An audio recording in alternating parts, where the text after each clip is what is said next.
Olá, muito boa noite. Começando mais um programa Coletiva de Imprensa. Já chegamos no mês de setembro do ano de 2010. O Brasil modifica, sai da crise, dizem uns, que agora começa a dar voos mais altos. Chama a atenção de toda a sociedade e também para os países que assim eram chamados de potências. Mas e no Brasil atual? Como estamos em crescimento real? As empresas estão contratando mais? Há mais emprego? Para esses empregos, há mão de obra especializada? É o que nós estaremos sabendo e vamos falar de muitos assuntos. Se hoje o mercado está preparado para contratar e os que serão contratados terão as experiências necessárias. Nós já conversamos com ele já nos deu muitos esclarecimentos, mas depois de anos, o que mudou? O programa Coletivo de Imprensa para toda a região está entrando no ar.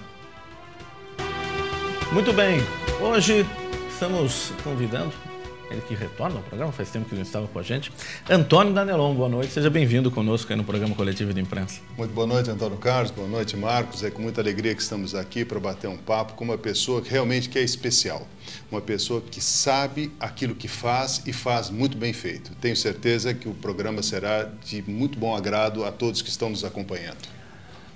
O nosso entrevistado de hoje já esteve conosco no programa do Coletivo de Imprensa há alguns anos já, né? Faz o quê? Uns 2, 3 anos, né? Ele já esteve conosco e deu uma aula para todos nós no mercado atual. E de lá para cá, ele não para. E a verdade é que cada dia está trabalhando mais e mais. E está levando os seus conhecimentos também para as pessoas, para as empresas. Por isso que, como executivo e consultor, ele traz novas ideias de um mercado que muda a cada dia. E antes de começar o programa, nós estávamos falando exatamente disso. Como tudo muda tão rápido e como acompanhar isso. E nós vamos conhecer um pouquinho do nosso entrevistado hoje e ele vai nos passar os seus conhecimentos. Marcos Kraid, boa noite, seja bem-vindo conosco. Boa noite, Antônio Carlos, boa noite, Danelon. Que alegria para a gente estar de volta. Muito obrigado pelo convite. Eu quero também cumprimentar todos os nossos telespectadores que nos honram aí com a sua audiência. E muito legal a gente estar juntos. Bom, muita gente já conhece, é lógico, o Marcos Kraid, né? Marcos Kraid que esteve fazendo uma palestra também ontem, quarta-feira, na FAAT, não é isso? E também é muito conhecido em Bragança. Mas faz um resumo breve aí para quem não te conhece ou para quem queira relembrar um pouquinho da sua trajetória profissional até agora. Ok. O Marcos é uma pessoa que sempre gostou do relacionamento com as pessoas em geral, sempre sentiu uma facilidade muito grande em obter as coisas através do relacionamento e creio que depois de toda uma vida aí, né, chegando já no primeiro terço da vida, né, com 50 e poucos anos tal, eu sempre brinco que é o primeiro terço da vida, a gente já entendeu que acertou um pouco mais do que errou, né?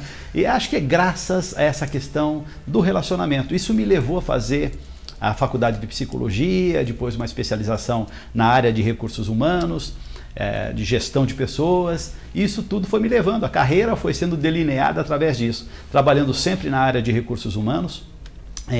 Tive a felicidade de trabalhar em empresas nacionais, empresas multinacionais. Isso tudo foi enriquecendo a gente, né?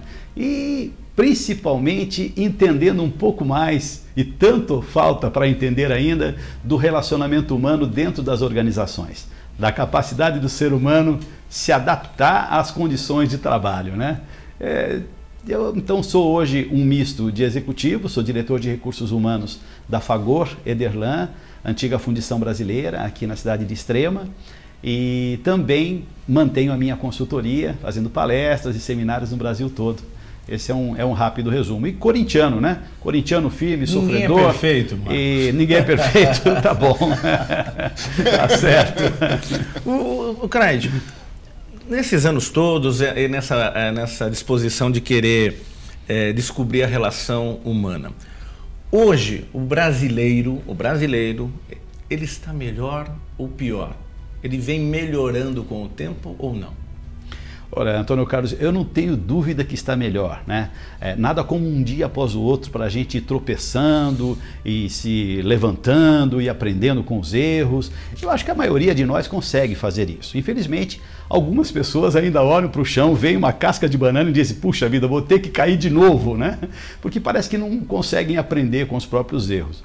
Eu acho que o brasileiro, ele tem tido muita informação, nós temos tido a felicidade de ser um dos países que tem investido muito nessa questão da informática, né? O que nos traz, somente por isso já seria alguma coisa sólida em termos da evolução humana, né? Nós temos hoje tecnologia, nós temos grandes avanços na medicina, grandes avanços científicos, até na gestão de pessoas, entendendo um pouco melhor o relacionamento das pessoas com outras pessoas, porque no começo do século passado, o melhor que o ser humano poderia fazer é conduzir uma família, assim como um líder da família, o homem sendo o cabeça da família, e era uma pessoa mais importante do que as demais, e na relação com o trabalho, o máximo que ele poderia fazer é entender como aquele mecanismo mecânico e levemente elétrico poderia ser dominado para depois gerar recursos para a organização.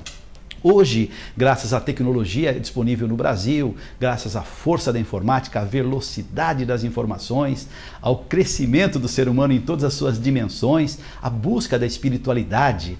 Outro dia me surpreendeu algumas informações que davam conta de como o brasileiro hoje está mais espiritualizado, né? Então eu acho que somos um país que tem pessoas que estão melhorando, estão crescendo. Eu vejo o Brasil hoje muito melhor do que há 10 anos atrás, e tremendamente melhor do que 50 anos atrás. A gente preocupa, né, pelo menos, né, na formação daqueles que vêm, né?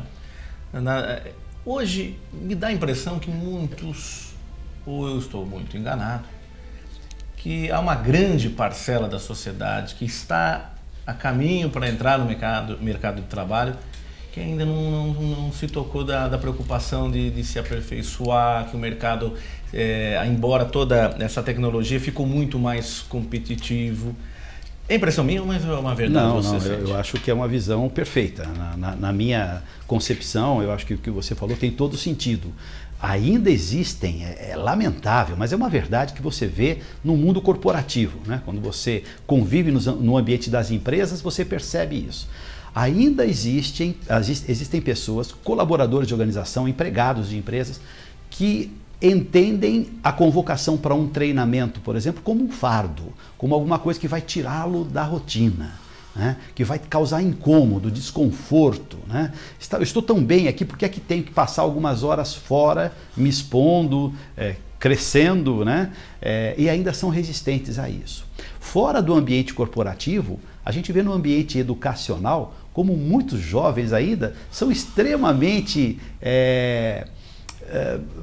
míopes, eu acho que seria a palavra ideal, no sentido de compreender o quanto que o investimento no seu próprio desenvolvimento, nos bancos escolares, poderá fazer a grande diferença na sua vida, na vida daqueles com quem ele resolverá viver no futuro, na sua família, né?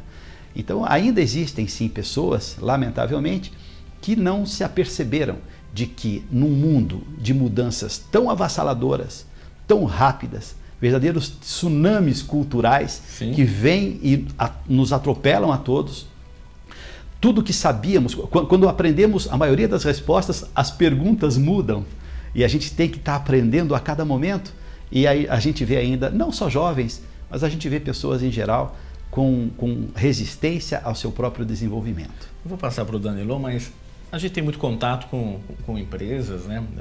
Também profissionalmente, eu tenho muito acesso a muitas empresas e em São Paulo. Percebo hoje uma diferença de anos lá atrás. Antigamente você tinha poucas vagas para muitos candidatos. Hoje chegamos ao ponto de ter vagas e não achar candidatos. Acontece muito ainda isso? Por que acontece isso? Acontece, essa é uma realidade do momento atual, isso tem acontecido já nos últimos anos. Antes nós tínhamos dificuldade de obter bons profissionais na área técnica, na área de gestão. Então havia plena oferta de trabalhadores mais braçais, trabalhadores mais operacionais, cargos de não supervisão. E essa dificuldade já vinha há alguns anos atrás. Mas ultimamente, particularmente nos últimos 2 anos, eu acho que posso dizer com mais certeza, nós vemos que, independentemente do nível organizacional, as empresas estão tendo dificuldade de conseguir as pessoas para apoiar o seu próprio desenvolvimento. Pessoas para contratar. Existem hoje, seguramente, mais oportunidades de trabalho do que pessoas a se oferecerem para cumprir esse trabalho. E isso é por causa de uma demanda incrível em nível mundial, né? De como está a economia mundial bombando em todos os setores, na maioria esmagadora dos setores, podemos dizer, e o Brasil particularmente surfando nessa onda de termos superado a crise com facilidade, e as empresas estão apostando no futuro. Independentemente de quem for eleito, as empresas hoje já entenderam que, eleito presidente, as empresas hoje já entenderam que não vai mudar, não haverão grandes mudanças de maneira alguma. Não tem como retroagir tudo eu isso, brinco né? muito que é o efeito anzol, né? Quer dizer, foi e não tem muito como voltar, né? E existem realmente ondas de crescimento cultural, técnico, científico dentro das organizações que não se pode voltar. O que você vai fazer eventualmente é adormecer talvez um ramo aqui, uma organização ali, mas no geral eu acho que essa tendência ainda vai permanecer por muito tempo. Muito bem. Vamos lá, Marcos. Com a gente, Marcos Grade. Marcos, eu queria que você, por favor, comentasse uma frase do presidente da Walmart. A Walmart é o senhor Sam Watson. Okay. Esse senhor disse o seguinte: cuide das pessoas que elas cuidarão da sua empresa. É verdade. Danelão, primeiro manifestar a minha alegria de revê-lo, né? Você obrigado. Que é um profissional, professor e que compartilha com as pessoas seu saber, que gostoso estarmos juntos também. Prazer a formação nosso. Também um colega da psicologia, que bacana. E se me permite, Antônio Carlos e amigos da Altiora, como é gostoso conversar com o Marcos. O Marcos, ele passa uma alegria que é espontânea e natural, e ele com uma convicção plena daquilo que está dizendo e transmitindo aquele bom humor, mas não aquele bom humor histérico, aquele bom humor que preenche, e quero crer que nesse bom humor muito do conhecimento dele está sendo passado para nós.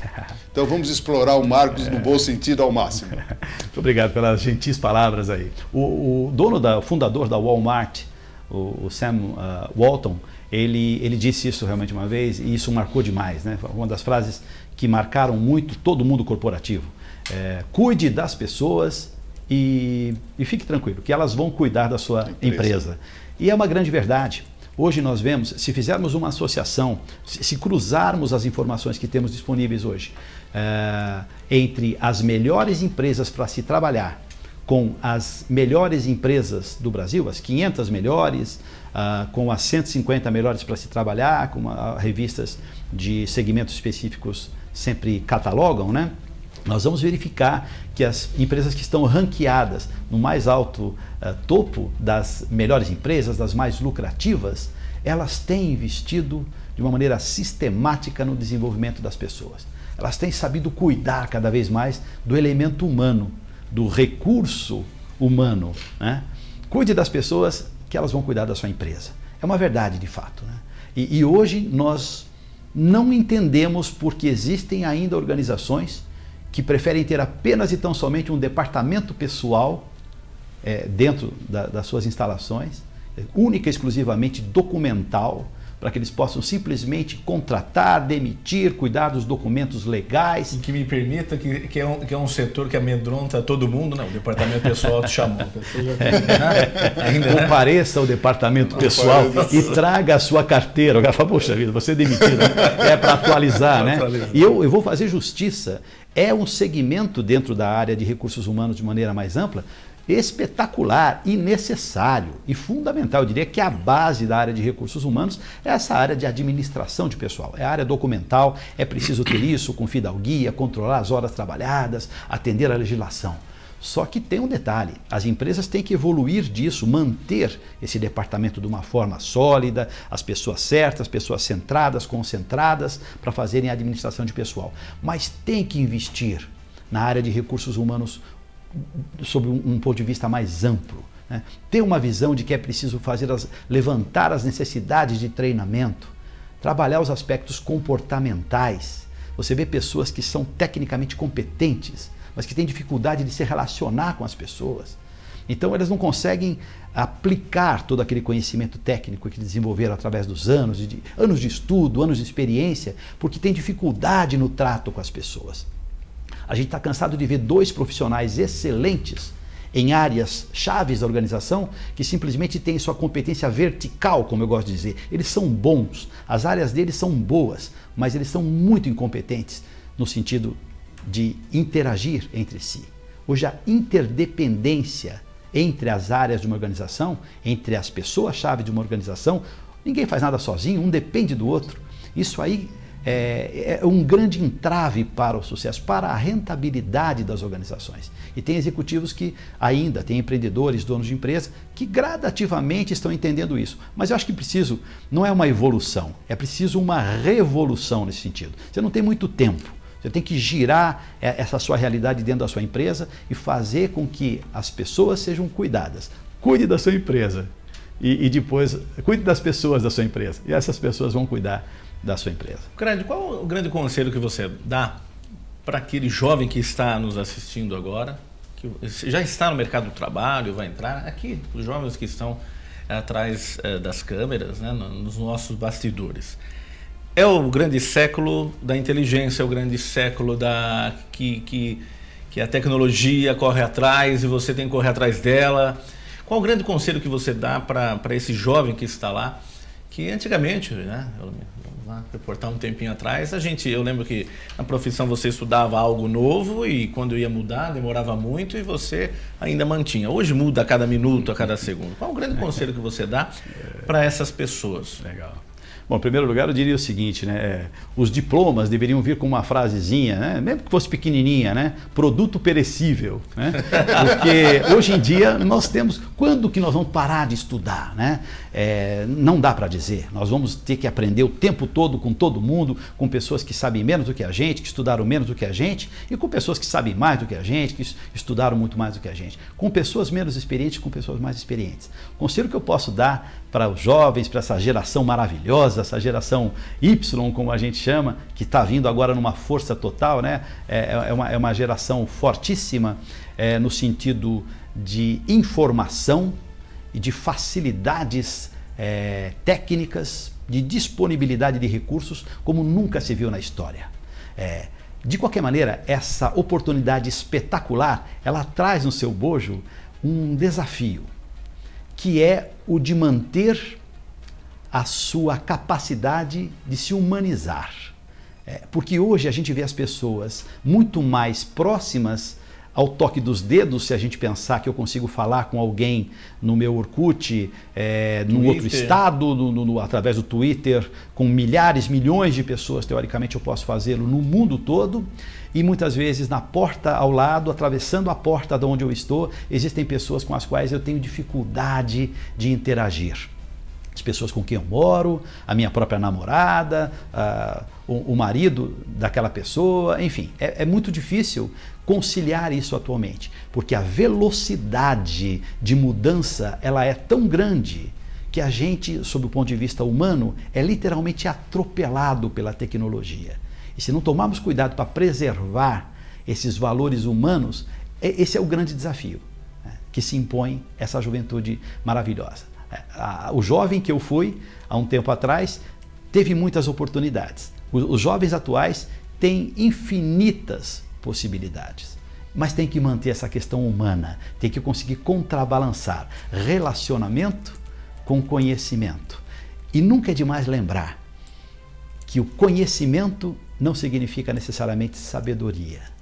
Você pode conhecer muito, está muito longe da sabedoria. Então acho que o que eu posso dizer aos jovens é: busquem a sabedoria, busquem o autoconhecimento, preservem os verdadeiros princípios, os verdadeiros valores, aquilo que está no seu interior, que vale para você e que é inegociável. Aquilo você não abre mão, mas deixe que o conhecimento venha, vá atrás dele, desenvolva-se tecnicamente falando. Marcos, eu gostaria de comentar com você o que pode limitar uma pessoa numa empresa. Legal, Danelon, que interessante essa pergunta. Primeiro, a pessoa tem que entender a razão pela qual ela está lá dentro da organização. Tem gente que ainda está aprendendo porque é que ela foi contratada. Ela buscou não serviço, como a gente brinca, né? Desculpa, ela não buscou trabalho, ela buscou serviço. Né? E ela muitas vezes se esquiva da sua real necessidade de atuação dentro de uma organização. Acho que o principal desafio para as pessoas atualmente empregadas é descobrir exatamente, e não é difícil isso, a razão pela qual ela foi contratada. Se o meu chefe tivesse toda a condição de fazer todos os serviços da área que está sob a sua responsabilidade, ele não precisaria de empregados, ele não precisaria de subordinados. Né? Existem algumas pessoas que adoram ter gente embaixo de si para mandar, para ser ouvida. Né? Tem gente que faz reunião justamente para poder ser ouvida. Ela é carente de tal maneira que ela precisa falar e as pessoas têm que ouvir. E ai de quem tentar interromper, porque ela diz, não, eu não acabei ainda, você vai ficar, são 2 horas, é o efeito Fidel. Né? A pessoa fala 3, 4 horas e alguém que não tente interromper. De qualquer maneira, é necessário que você descobrir. E como é que você faz para descobrir qual é a sua razão de existir dentro da empresa? Conversa com o teu chefe, pergunta para ele o que é que ele precisa fazer. Muitas vezes você sabe, mas o teu trabalho está desconectado do que a tua chefia direta tem que entregar. Então, se você descobrir o que é para ele desafio, o que é que o chefe dele... E às vezes o chefe dele é o mercado, às vezes o seu chefe responde para o mercado, ele é o dono da empresa, ele é o principal executivo, eventualmente. Mas na maioria dos casos não. Você procure ver o que é que o seu chefe tem que entregar, seu chefe direto, e procure ser apoio para que ele entregue o que é esperado dele. Tire o foco do seu trabalho, põe o seu foco no foco da sua chefia direta. E aí você vai, com muita probabilidade, se manter dentro da organização. O meu companheiro Max Geringer, que faz um trabalho muito bonito de divulgar os conhecimentos que já ganhou na vida corporativa, já foi presidente de organização e já foi RH, ele diz uma coisa muito legal: as pessoas precisam gostar de você dentro da empresa. Você tem que ter conhecimento técnico, sim. Você tem que ter experiência mínima para não meter os pés pelas mãos.